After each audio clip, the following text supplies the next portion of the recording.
ओम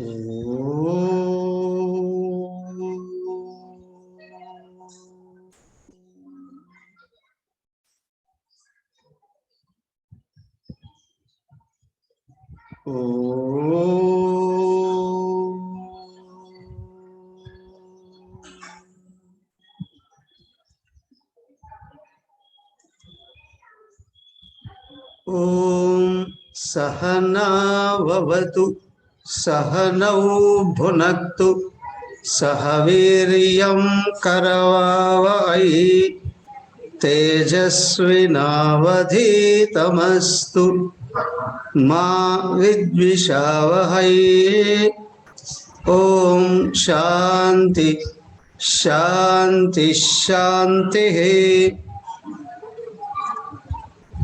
ओम गुरुर्ब्रह्मा गुरुर्विष्णुः गुरुर्देवो महेश्वरः गुरुरेव परं ब्रह्म तस्मै श्री गुरवे नमः। प्रपन्नपारिजाताय स्तोत्रवेत्रैकपाणये ज्ञानमुद्राय कृष्णाय गीतामृतदुहे नमः। हरि ओम।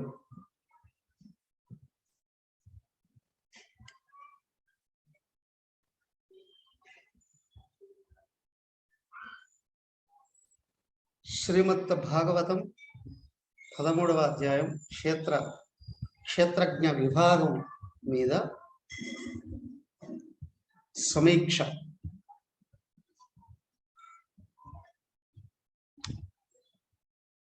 సంశయాలు, సమాధానాలు.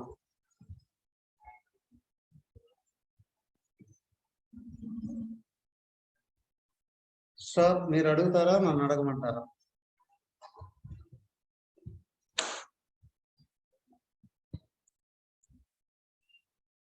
మీరు అడిగితే నన్ను చెప్పమంటారా, నేను అడిగితే మీరు చెప్తారా?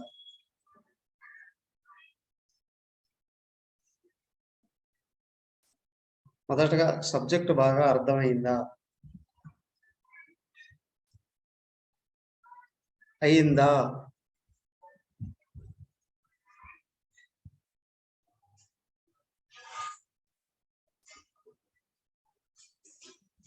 పదమూడవ అధ్యాయం ఏ విషయం మీద ప్రధానంగా బోధన చేసింది అనే విషయాన్ని కొన్ని వాక్యాలు ఎవరైనా చెప్పండి.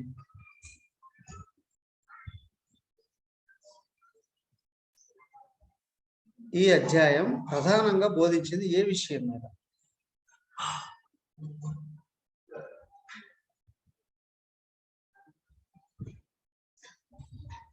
వీడియో ఆన్ చేసుకోండి అందరూ.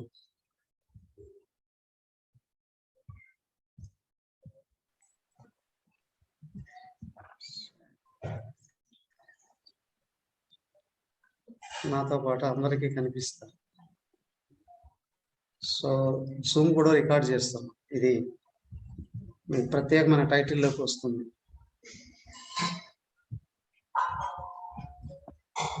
ఏ విషయం మీద ఈ అధ్యాయం ప్రధానంగా బోధిస్తుంది? 1-2 వాక్యాల్లో ఎవరైనా.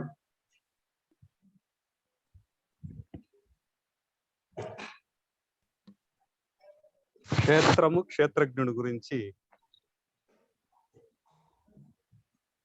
వివరించింది. దాంట్లో క్షేత్రం అంటే ఈ ప్రపంచంలో ఉండేది అన్ని క్షేత్రమే అవుతాయి. క్షేత్రజ్ఞుడు అంటే ఒకే ఒక భగవంతుడు ఒకడే, ఆయన తప్ప మిగతావన్నీ కూడా క్షేత్రం కిందే వస్తాయి అనేది.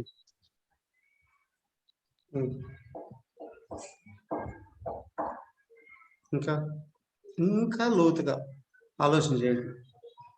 ప్రధానంగా ఒక్క విషయాన్ని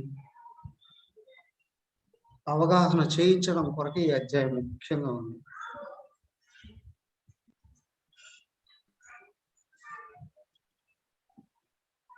అంటే ఈ ప్రాపంచికంలో ఏది నిత్యమైనది కాదు కదా.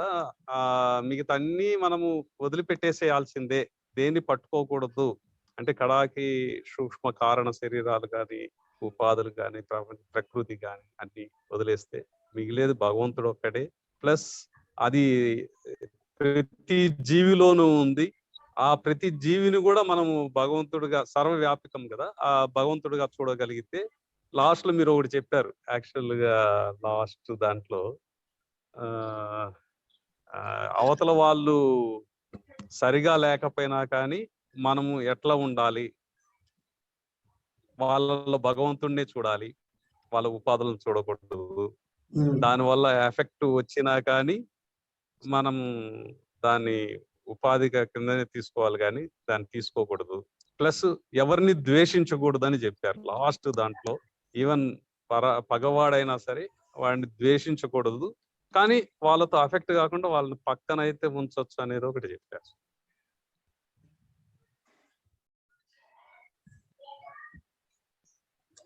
అందరిలో భగవంతుడిని చూడాలి, అప్పుడు ఈ తేడాలు ఏమి ఉండవు. అంతా క్షేత్రజ్ఞుడే.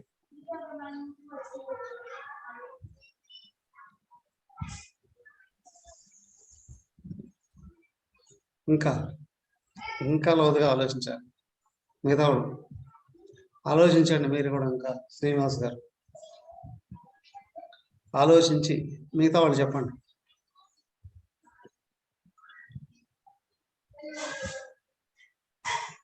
ప్రారంభంలోనే ఇంట్లో చెప్పుకున్నాం, ప్రధానంగా ఒక విషయం గురించి అధ్యాయం చెప్పబోతుంది అని.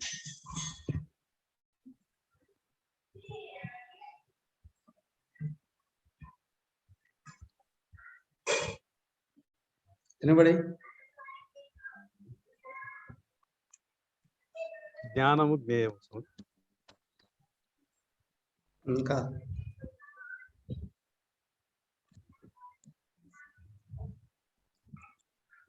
అనుభవం చెప్పండి.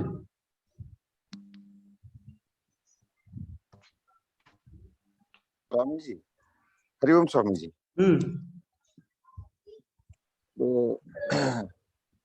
తుర్యావస్థ సమాధి స్థితిలో ఉన్నప్పుడు క్షేత్రజ్ఞుడు అవుతాడా? అంటే ఆ స్థితిలో ఉన్నప్పుడు ఇక క్షేత్రజ్ఞుడిగానే మనం భావించచ్చా? ఈ పదాన్ని తురీయ అవస్థ అనేటువంటి విషయాన్ని దాదాపు 14 రోజుల ఉపన్యాసాలలో నాకు తెలిసి ఉపయోగించనే లేదనుకుంటా. అవును స్వామి, మీరు ఉపయోగించలేదు, కానీ అక్కడ మీకు ఎందుకు డౌట్ వచ్చింది? అదే స్వామీజీ, ఇప్పుడు క్షేత్రజ్ఞుడు వివరించారు కదా.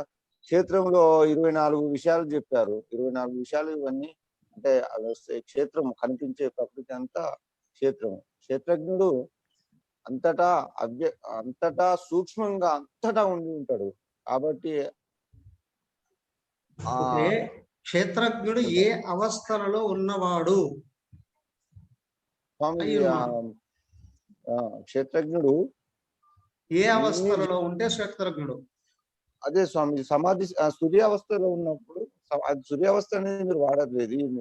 క్షేత్రజ్ఞుడు అనే పదమే దానికి అర్థంలోనే ఏ అవస్థలలో ఉన్నవాడు, అసలు అర్థం ఏంటి? అది క్షేత్రజ్ఞుడు అంటే అర్థం ఏంటి? క్షేత్రజ్ఞుడు అంటే చూసేవాడు, క్షేత్రజ్ఞుడు భగవంతుడు, ఆయన చూసేవాడు. క్షేత్రజ్ఞుడు అంటే అర్థం ఏంటి? క్షేత్రమును ఆవరించి ఉన్నవాడు. ఈ క్షేత్రం ఉంది కదా, మొత్తం దాన్ని ఆవరించి దానికంటే 4 ఇంతలు అర్థం ఏంటి? అర్థం ఏంటి? ఎవరైనా చెప్పండి. క్షేత్రజ్ఞుడు అంటే అర్థం ఏంటి?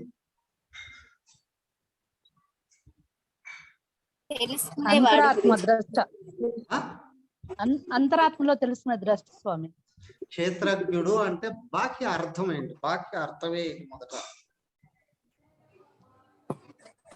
క్షేత్రము ప్లస్ జ్ఞానము అని చెప్పారు కదా స్వామీజీ. ఇప్పుడు చెప్పింది ఎవరు? క్షేత్రము ప్లస్ జ్ఞానము కలిపితే క్షేత్రజ్ఞుడు అవుతాడు. నో నో నో నో, ఇంతకుముందు చెప్పింది ఎవరు? శేషం గారా ఎవరు చెప్పింది?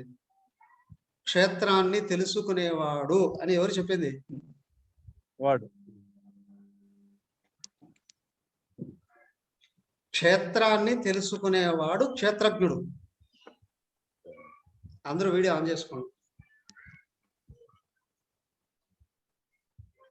ఎవరు క్షేత్రజ్ఞుడు అంటే? క్షేత్రాన్ని తెలుసుకునేటువంటి వాడు క్షేత్రజ్ఞుడు. అవునా?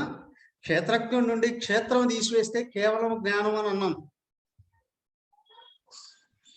అక్కడ మ్యాథమెటిక్స్ కూడా చెప్పడం జరిగింది. క్షేత్రజ్ఞుడు మైనస్ క్షేత్రం ఈజ్ ఈక్వల్ టు ఓన్లీ క్షేత్రం జ్ఞానం మాత్రమే. అవునా? ఇక్కడ క్షేత్రజ్ఞుడు అంటే ఎవరు? క్షేత్రాన్ని తెలుసుకునేవాడు. క్షేత్రం ఉంటే తెలుసుకుంటున్నాడా లేకపోతే తెలుసుకుంటున్నాడా? ఉంటేనే తెలుసుకుంటా. సురేంద్ర గారు,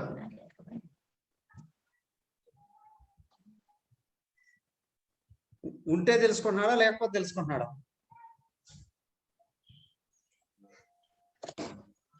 మిమ్మల్ని ఉంటే కదా.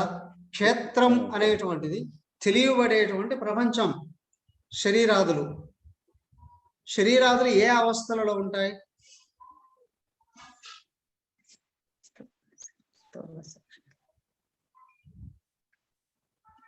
ఏ అవస్థలలో ఉంటాయి? అవస్థలు జాగ్రత్త,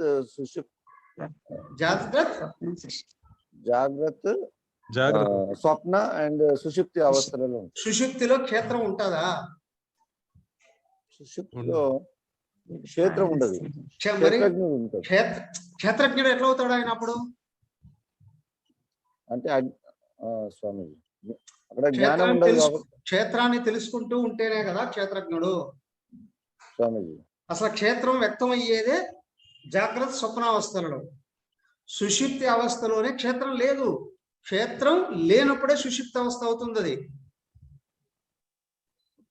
సుషుప్తి గాఢ నిద్రలో కనిపిస్తుందా ఏమైనా? పంచ జ్ఞానేంద్రియాలకు ఏమీ కనిపించదు. ఏమీ కనిపించట్లేదు అనేటువంటిది కూడా అనుభవం. అక్కడ నాకేమీ తెలియట్లేదు, ఎందుకని ఏమీ లేదు కాబట్టి ఎదురుగా. సుషుప్తిలోనే లేదు క్షేత్రం. ఇప్పుడు కాబట్టి అక్కడ దానికి ఏమన్నారు? పురుషుడు అనేసారు. అక్కడ ప్రకృతి పురుషుడు అన్నారు సుషుప్తి అవస్థలో. ఎందుకు? క్షేత్రం క్షేత్రజ్ఞుడు అనేటివి అక్కడ లేవు కాబట్టి. మరి తురీయావస్థలో క్షేత్రజ్ఞుడు ఎట్లుంటాడు?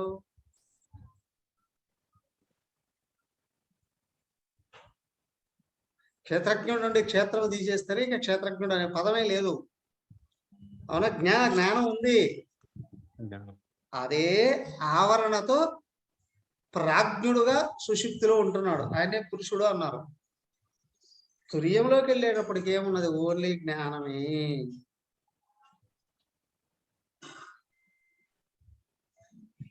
ఇక్కడ పురుషుడు అని కూడా ఎందుకు అన్నారంటే అక్కడ ఆవరణ ఉంది.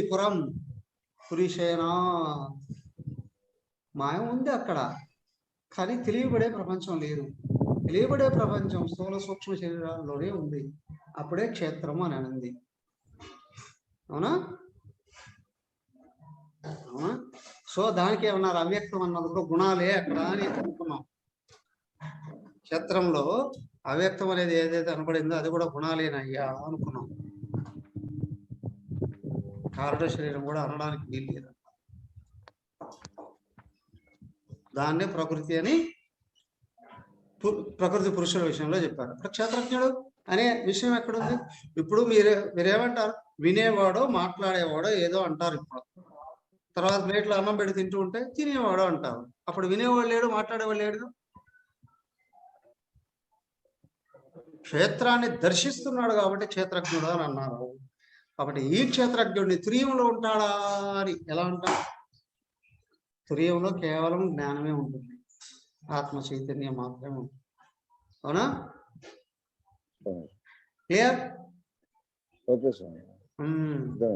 సో కాబట్టి క్షేత్రజ్ఞుడు అంటేనే క్షేత్రాన్ని తెలుసుకుంటున్నాడు అంటే క్షేత్రం ఉంది అక్కడ. క్షేత్రం ఏది? తెలియబడేది.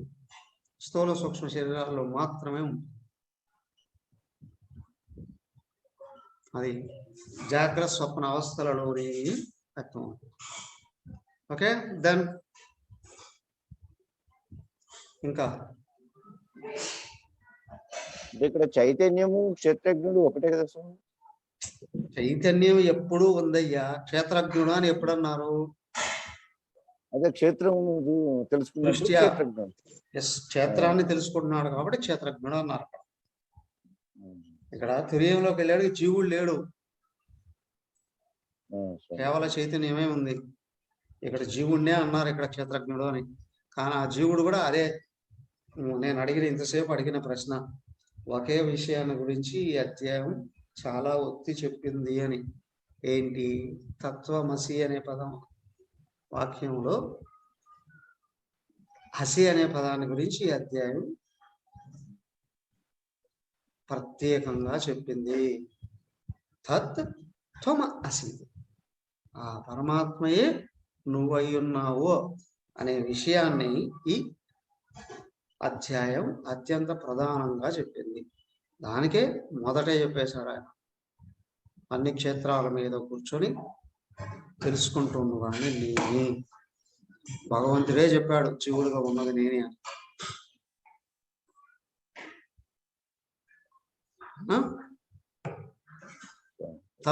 తత్ త్వం అసి, ఆయనయే నువ్వు అయ్యున్నావు.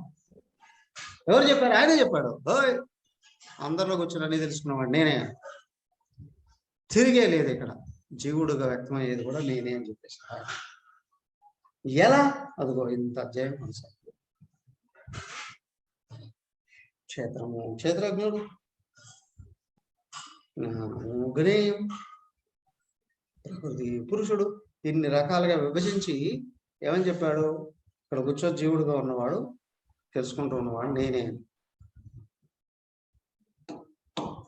సో కాబట్టి క్షేత్రజ్ఞుడుగా ఉన్నది పరమాత్మయే అయినప్పటికీ కూడా క్షేత్రజ్ఞుడు అనే స్థితి తుర్యంలో ఉండదు.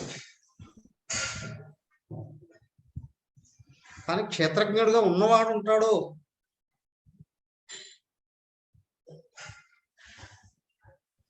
మీరు ఆఫీస్కి వెళితేనే లాయరు, ఇంట్లో కూర్చుంటే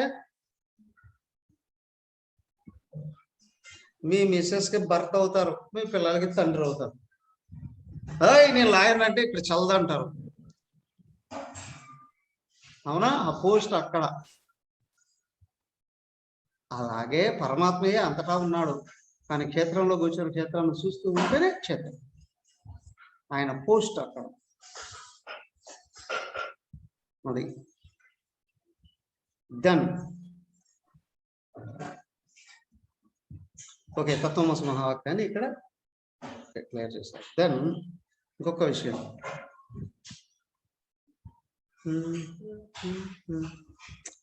నిజమైన హిందువు దేన్ని నమ్ముతాడు? పరమ ప్రమాణం ఏది?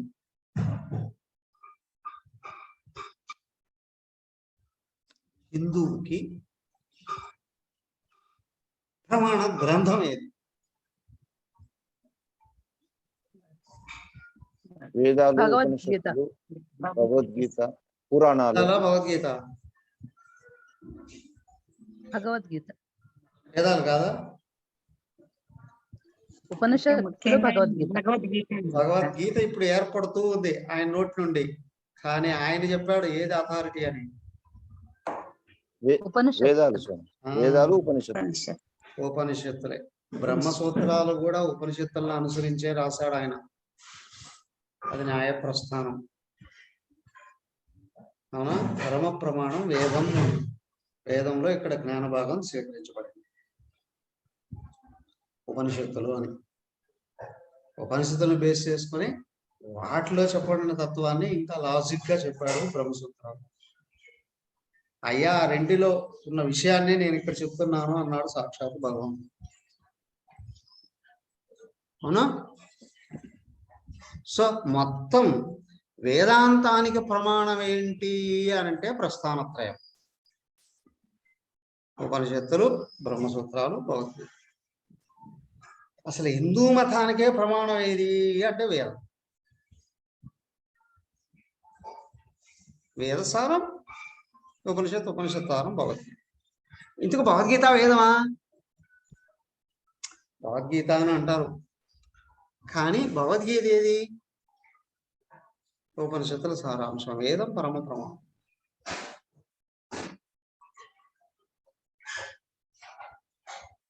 ఓకే,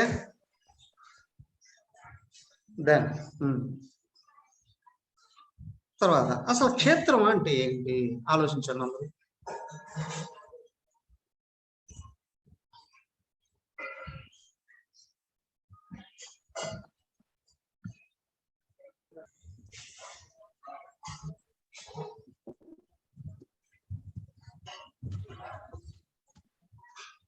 క్షేత్రం అంటే ఏంటి?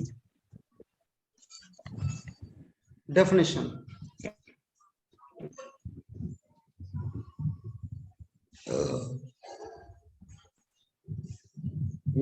మహాభూతాలు, అహంకారం, బుద్ధి, అవ్యక్తం, ఇంద్రియాలు 10. హలో, క్షేత్రము అంటే ఏమిటి? నేను క్షేత్రం అంటే ఏమి అని అనలేదు. క్షేత్రము అంటే డెఫినేషన్, ప్రదేశం.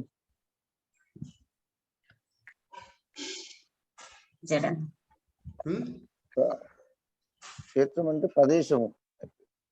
24 తత్వాలతో కూడింది స్వామి క్షేత్రం. ఈ ప్రపంచం మొత్తం సమష్టి శరీరం. క్వశ్చన్ ని డైరెక్ట్ గా అర్థం చేసుకోండి. క్షేత్రం అంటే ఏమి అని అడగలేదు నేను. క్షేత్రం అంటే ఏంటి? డెఫినేషన్, నిర్వచనం. సమష్టి ప్రపంచం మొత్తం క్షేత్రమే స్వామి. జడమైనది. 24 తత్వాలతో కూడింది క్షేత్రం. మళ్ళీ అవే చెప్తా. ముందు డెఫినేషన్ తెలుసుకోండి. సూత్రం ఏంటి? క్షేత్రజ్ఞుడు అంటే క్షేత్రాన్ని తెలుసుకునేవాడు. క్షేత్రం అంటే ఏంటి? క్షేత్రం అంటే క్షేత్రజ్ఞుడికి మనకు స్థానం కల్పించేది క్షేత్రం. ఆయన్ని ఇముడ్చుకొని వ్యక్తం అయ్యేది. మై డియర్, అంటే ఒక స్థలం లాగా అనుకోండి ఏదన్నా. వాట్ ఈస్ మెంట్ బై క్షేత్రం? స్వామీజీ, ఇదం అని తెలుసుకోబడేదంతా క్షేత్రం.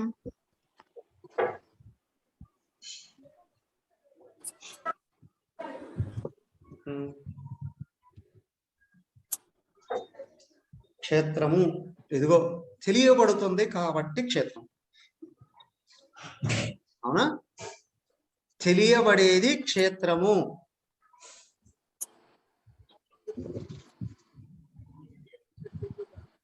అవునా? నశించిపోయేది క్షేత్రము.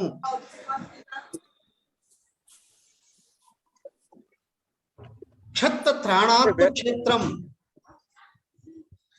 నశించిపోయేదాని నుండి బయటపడేసేది క్షేత్రం. క్షయాత్మ క్షేత్రం, నశించిపోయేది క్షేత్రం. క్షత్రత్రాణాత్మ క్షేత్రం.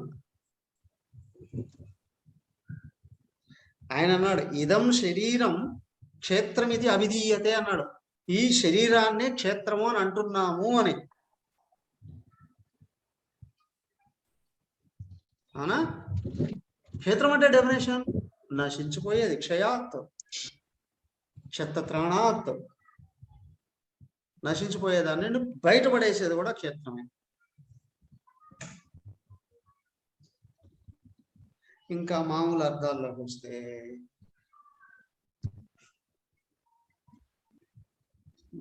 క్షేత్రం అనేక రకాల అర్థాలు. బయటకు వ్యక్తం అయ్యేది కూడా. హరి ఓం స్వామీజీ.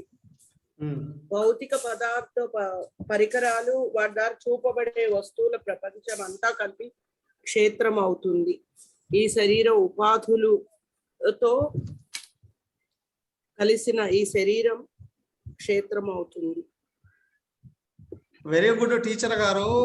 మొట్టమొదట అడిగిన ప్రశ్నకి అడిగినట్లు జవాబు రావాలి కదా. ఫస్ట్ క్షేత్రం అంటే ఏమిటి, దెన్ క్షేత్రము ఏది, దేనిని క్షేత్రం అంటారు అని అడిగినప్పుడు ఇదంతా రావాలి. అవునా? ఈ శరీరం ఆమె చెప్పింది కదా 24 తత్వాలు. ఎదుగో ఈ శరీరం క్షేత్రం అంటే మొదట అది తెలుసుకోవాలి, డెఫినేషన్ ఉండాలి. అవునా? అవునా టీచర్ గారు? మీరు ఏ ప్రశ్న అడిగితే జవాబు ఇంకొక విధంగా అడిగిన దానికి ఇంకొక విధంగా జవాబు చేసి మార్కులు వేస్తారా? సో కాబట్టి ఎందుకంటే డైరెక్ట్ గా అర్థం చేసుకోవాలి. క్షయాత్ క్షేత్రం, క్షత్త త్రాణాత్ క్షేత్రం. క్షయం కానిది క్షేత్రం. క్షయాత్ నశించిపోతుంది కాబట్టి. ఓ నశించిపోయే అంటే శరీరమే పంచభూతాలతో తయారై శరీరం నుండి గుణాల వరకు అన్ని. గుణాలు కూడా క్షేత్రమేనా స్వామి? గుణాలు కూడా క్షేత్రమేనా కాదా?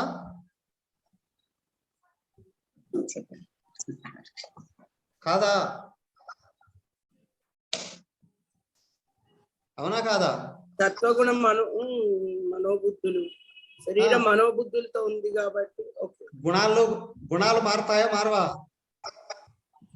మారుతాయి.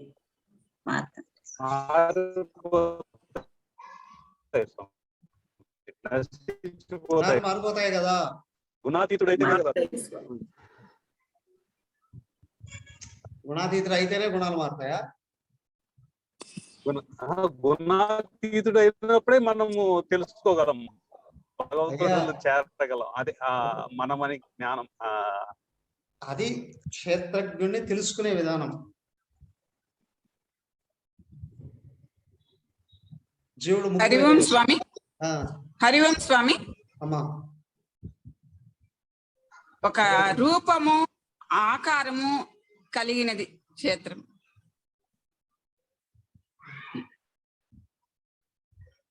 తెలియబడేది అని.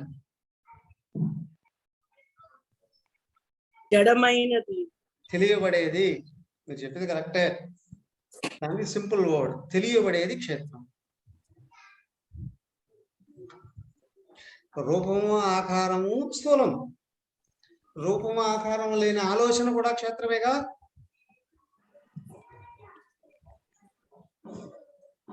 బుద్ధి కూడా క్షేత్రమే. అంటే మీరు తెలుసుకొని దాచిపెట్టుకున్న జ్ఞానం కూడా క్షేత్రమే.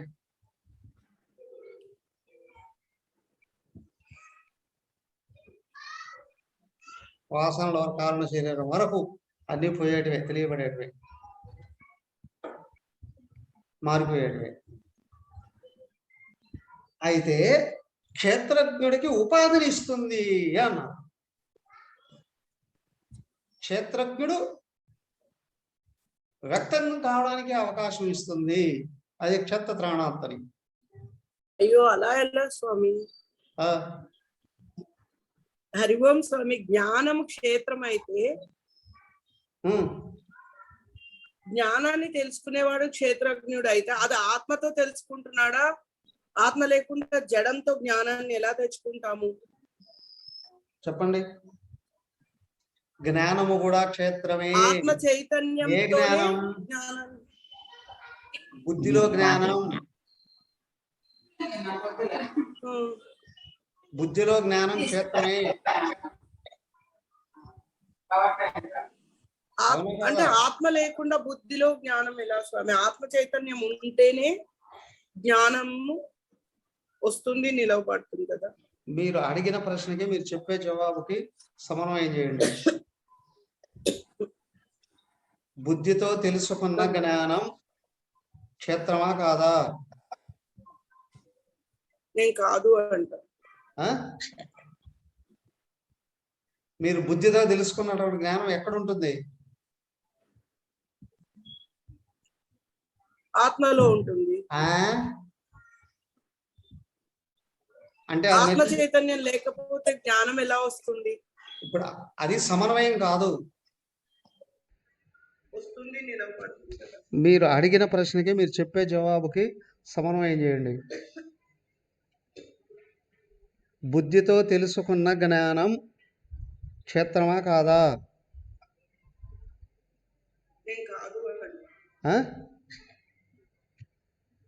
మీరు బుద్ధితో తెలుసుకున్నటువంటి జ్ఞానం ఎక్కడ ఉంటుంది?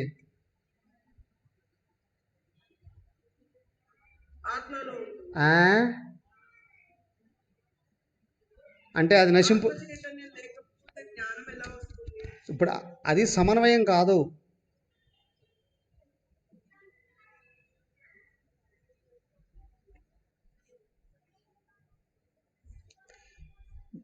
నేను చెప్పింది బుద్ధిలో జ్ఞానం సంస్కార రూపం అయి ఉంటుంది. అది బుద్ధితో సహా క్షేత్రమే.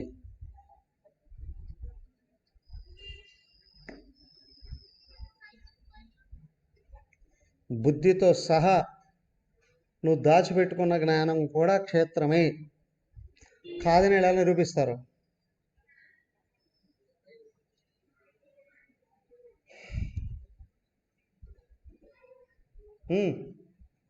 హరివంశం స్వామి కనిపించేదంతా క్షేత్రమే. క్షేత్రజ్ఞం తప్ప ప్రతి ఒక్కటి క్షేత్రమే స్వామి. బుద్ధిలో జ్ఞానం గురించి డిస్కషన్. బుద్ధిలో నువ్వు తెలుసుకున్నటువంటి జ్ఞానం క్షేత్రమా కాదా? క్షేత్రమే స్వామి. కాదని ఎలా అంటారు వరలక్ష్మి గారు?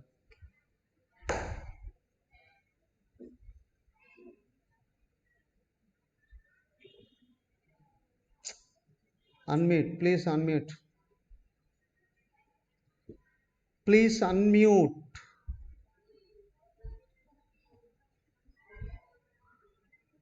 Sorry sir.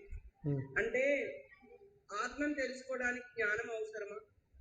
ఆత్మ ఉన్నది అని తెలుసుకునేది జ్ఞానమా? ఆత్మ ఎవరు? అహం, నేను. మిమ్మల్ని తెలుసుకోవడానికి ఏ నాలో ఉన్న చైతన్యం. నాలో ఉన్న చైతన్యం అంటే ఇప్పుడు మీరెవరో శరీరం అయిపోయారు. మీరు చైతన్యమా? మీలో చైతన్యం ఉందా? నాలో చైతన్యం ఉంది. అంటే మీరు దేహమే. ఇది దేహం. మీరు దేహమే కదా. ఇప్పుడు నాలో చైతన్యం అంటే ఏంటి? మీరెవరు? నేను దేహం. మీరు దేహమే. దేహం జడమే కదా. జడమే. జడం చైతన్యం తెలుసుకుంటుందా? అంటే ఈ జీవితంలో మీరు ముక్తి పొందే హక్కే లేదు, అర్హత లేదు. చైతన్యం ఉంది కదా. చైతన్యాన్ని ఎవరు తెలుసుకునేది? క్షేత్రజ్ఞుడు. చైతన్యాన్ని తెలుసుకునేది ఎవరు? నేను. నేను ఎవరు? నేను ఆత్మని. ఆత్మ అయినప్పుడు ఉపాధులు ఏమిటి? ఉపాధులు జడం. ఏమయ్యా శ్రీనివాసం, ఉపాధులు ఏంటి? ఉపాధులు ఏమిటి? క్షేత్రమే. క్షేత్రమే. క్షేత్రమే సార్. ఏవి క్షేత్రం? ఓకే ఓకే, క్షేత్రం అంటే ఏదేదో చెప్పండి. మన శరీరం, మనోబుద్ధులు. శరీరం, మనోబుద్ధులు స్వామి. శరీరం. భౌతిక ప్రపంచం. క్షేత్రం అంటే ఏది మొత్తం చెప్పండి. శరీరం, మనోబుద్ధులు భౌతికంగా కనపడేవి. అంతేనా? ఇంకేం లేవా? మూడేనా క్షేత్రం అని చెప్పింది ఇక్కడ? మహాభూతాలు 24 తత్వాలు. పంచభూతాలు 24. ఏవి ఏవా 24? మహాభూతాలు 5 జ్ఞానేంద్రియాలు, పంచేంద్రియాలు, పంచతన్మాత్రలు, ఆత్మ, దేహం, మనోబుద్ధి, రూపరసగంధాలు, అహంకారము, చిత్తము అని. చిత్తము. సో అవి క్రమంగా అర్థం చేసుకోవాలి. మొదట పంచ ఇంద్రియ విషయాలు అని చెప్పబడింది స్థూలమైనటువంటివి, స్థూలంగా ప్రపంచంలో కనిపించేటువంటివి. అందులో తిరిగేటువంటి దశ ఇంద్రియాలు అని చెప్పారు 15. తర్వాత మనసు, బుద్ధి, అహంకారము, అవ్యక్తము అని కూడా చెప్పారు. తర్వాత పంచ తన్మాత్రలు మహాభూతాలుగా చెప్పబడింది ఏంటి? పంచ తన్మాత్రలు. పంచ తన్మాత్రలు. సో ఇవి 24 స్థూలంగా చెప్పబడ్డాటివి. ఇంకా సూక్ష్మంగా ఇవి సాంఖ్యశాస్త్రం చెప్పారు అన్నారు. సూక్ష్మంగా ఇంకా ఏం చెప్పారు ప్రత్యేకంగా వేదాంతంలో? ఇచ్ఛాద్వేషం, సుఖం దుఃఖం, సంఘాతం అనేది శరీరం. తర్వాత చేతన అన్ని రకాల కదలికలు, స్థూల సూక్ష్మ శరీరాల్లో కదిలే అన్ని రకాల కదలికలు. ఇక్కడ జ్ఞానంగా చెప్పబడేది కూడా కదలికే. అయ్యా నీకున్న జ్ఞానం అంతా జడమే, క్షేత్రమే. మరి క్షేత్రజ్ఞుడు ఎవరు?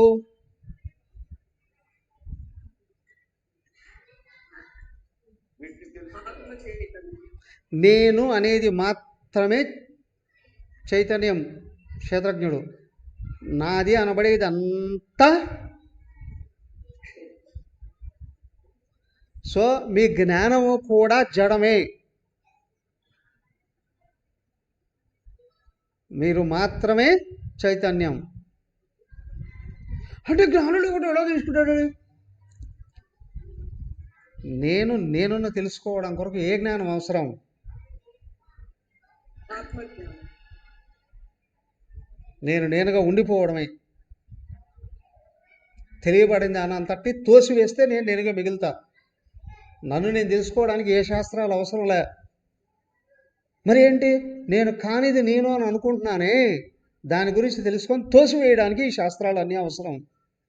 కాకపోతే నేనెవరు గుర్తించేటట్టు చేసేది ఉపనిషత్తు. దానికి ఉపనిషత్తు ఏం చెప్తుంది? నేను శరీరం కాదు, నేను ఇంద్రియాలు కాదు, నేను ప్రాణాలు కాదు, నేను మనసు కాదు, నేను బుద్ధి కాదు కదా. వీటిల్లో కదిలే ఇచ్ఛ కాదు, దేశం కాదు, సుఖం కాదు, దుఃఖం కాదు, పట్టుదల అసలే కాదు. దీంట్లో కదిలి ఏ జ్ఞానము నేను కాదు, నేను మాత్రమే నేను. నా చేత తెలియబడిన అన్ని క్షేత్రమే. అందుకే చెప్పింది ఇక్కడ బుద్ధిలో జ్ఞానం చైతన్యం ఉంటే కదా తెలుసుకుంది. చైతన్యం ఉంటే తెలుసుకుంది. చైతన్యం నువ్వు, అది క్షేత్రజ్ఞుడు. అర్థమైందా? తెలుసుకుంటూ ఉన్న జ్ఞానం కూడా చేతన అన్నారు, అది కూడా జడమే. క్షేత్రాన్ని గురించి కదా తెలుసుకుంటున్నావు. తెలుసుకోబడే క్షేత్రము జడమే. జడాన్ని గురించి వచ్చిన జ్ఞానము జడమే. అన్నిటినీ తొలగిస్తే కేవలంగా మిగిలే ఆత్మయే నేను అనేది మాత్రమే క్షేత్రజ్ఞుడు. అది మాత్రమే ఆత్మ అయింది. దానికి నాకు తెలిసిందంతా జడమే. తోసివేయగలిగితే కానీ నేనెవరా అని గుర్తించేటువంటి పట్టుదల రాదు. అర్థమైందా? నేను గొప్ప అంటుంది ఏంటి? తనకు ఉన్నదాన్ని బట్టి. నానా అధికారం ఉందో, డబ్బు ఉందో, అందం ఉందో, బలం ఉందో, జ్ఞానం ఉందో, కళ ఉందో, ఏదో నీకు ఉన్నదంతా జడమే. పోవయ్యా, నువ్వు మాత్రమే చైతన్యం. నువ్వు చైతన్యంలోకి వెళ్ళిన తర్వాత, చైతన్యంగా మారిన తర్వాత ఇప్పుడు చూస్తే నాకంటే వేరు ఎవరు లేరయ్యా. నేను ఎవడితో పోల్చుకున్నా అజ్ఞాన్నే. అవునా? ఎందుకు? జ్ఞానంలో రెండవది లేనే లేదు. అది గాఢ నిద్రలోనే అనుభవానికి వస్తుంది, కానీ తెలియదు. అనుభవిస్తున్నావు కానీ తెలియట్లేదు. అవునా? మంచి స్వీట్ కొత్తగా ఉన్నది తీసుకొని చిన్నపిల్లాడికి నోట్లో పెట్టావు, ఇప్పుడు తీయగా ఉంది అంటాడు. అదేంటో తెలియదు. అనుభవం ఉంది కానీ ఎక్స్ప్లెయిన్ చేయలేడు. అది సుషుప్తిలో ఉంది. అది తుర్యంలోకి వస్తే నేను ఎవరో అనుభవానికి రావడమేగా తెలుస్తుంది. నేనే అనే విషయం, నేను ఆయనే అనే విషయం తెలుస్తుంది. ఓకే? తెలియబడింది అన్నీ. దానికి చేతన అన్నారు. బుద్ధిలో కదిలే జ్ఞానం కూడా క్షేత్రమే.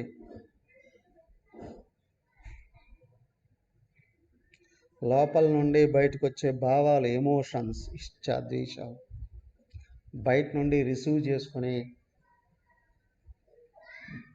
అనుభవాలు, సుఖదుఖాలు, వీటికి అన్నిటినీ నిలబెట్టి అందించే దేహం నువ్వు ఆత్మను అందుకోవాలి అనే పట్టుదల కూడా జడమైన. అవును, ఎందుకంటే నువ్వు ఆత్మే అయి ఉన్నావు. మరి మళ్ళీ అందుకునేది ఏంటి? మరి ప్రయత్నం అనేమంటారా? అన్యత్వాన్ని తోసేయడానికి, నువ్వు మాయలో పడిపోకుండా ఉండడానికి పట్టుదల.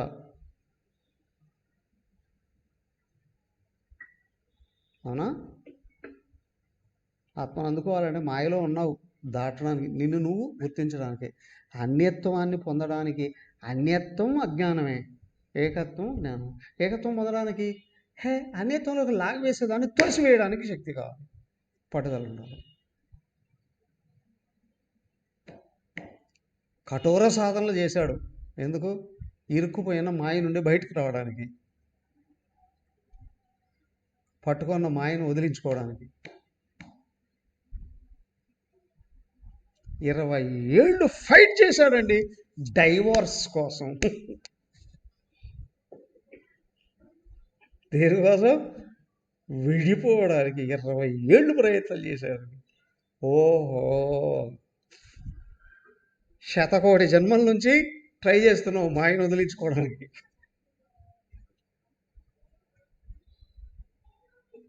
ఇక్కడ పట్టుదల ఉంటేనే ముందుకు రావడం వీలవుతుంది. దానికే అంది అనేక జన్మ సంప్రాప్త.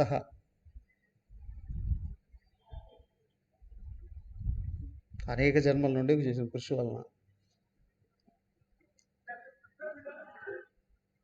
అవునా? సో నువ్వు ఏం తెలుసుకున్నా అది జడమే, తెలుసుకున్నా నువ్వు తప్ప. ఎందుకు అంటే నాకు తెలిసింది అని నువ్వు అన్నప్పుడు లేదా అనుకున్నప్పుడు కూడా తృప్తి ఉంటుంది. నిద్రపోవాలి అనుకున్నంత వరకు, అనుకుంటూ ఉన్నంత వరకు నిద్రపోవాలి అనుకుంటూ ఉన్న నువ్వు ఉన్నావు. ఆ గోల చేసే మనసు ఉంది, ఆ పడుకో ఉన్న బెడ్ ఉంది, చుట్టూ అన్ని విషయాలు ఉన్నాయి. అలాగే వెళ్ళిపోయావు నిద్రలోకి. ఈ మూడు లేవు, ఇంకా నువ్వు మాత్రం మిగులుతావు.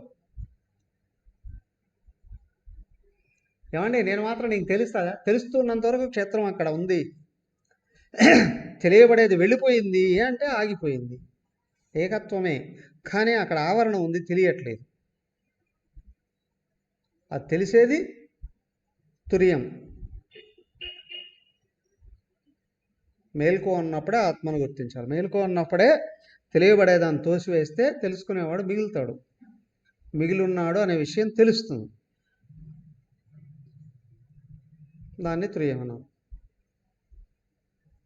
సురేంద్ర గారు, అర్థమైందా?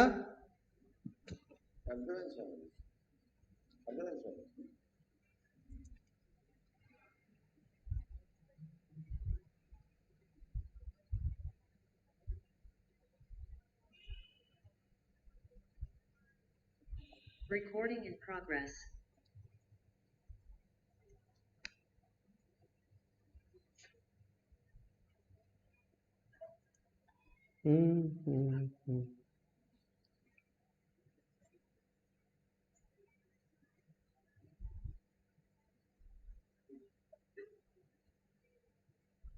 Any question? సో క్షేత్రం వరకే వచ్చాం. సో కాబట్టి ఇదంతా క్షేత్రమేనయ్యా. ఎవడు క్షేత్రజ్ఞుడు? క్షేత్రం కంటే అన్యమైన వాడు. క్షేత్రం కనిపించే స్థూల ప్రపంచం దగ్గర నుండి కారణ ప్రపంచం వరకు అంతా క్షేత్రమే. 3 అవస్థలు దాంట్లో కనిపించేదంతా, 3 శరీరాలు కూడా క్షేత్రమే. క్షేత్రజ్ఞుడు దీనికి అన్యమైన వాడు. అందుకే ఆయన నేరుగా చెప్పలేదు అక్కడ. ముందు జ్ఞానం పెంచుకో, తర్వాత క్షేత్రజ్ఞుడి గురించి చూద్దాము అని. అవునా? జ్ఞానము జ్ఞేయము ప్రిపేర్ అయ్యారంటే రేపు. Hari Om. Any question?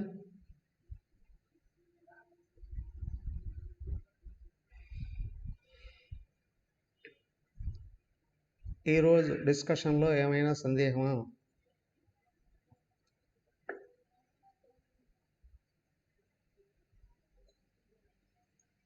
Okay, క్షేత్రజ్ఞుడు అనే విషయం ఆప్షన్లో ఇక్కడ పెట్టాడు. తెలియాలి అని అంటే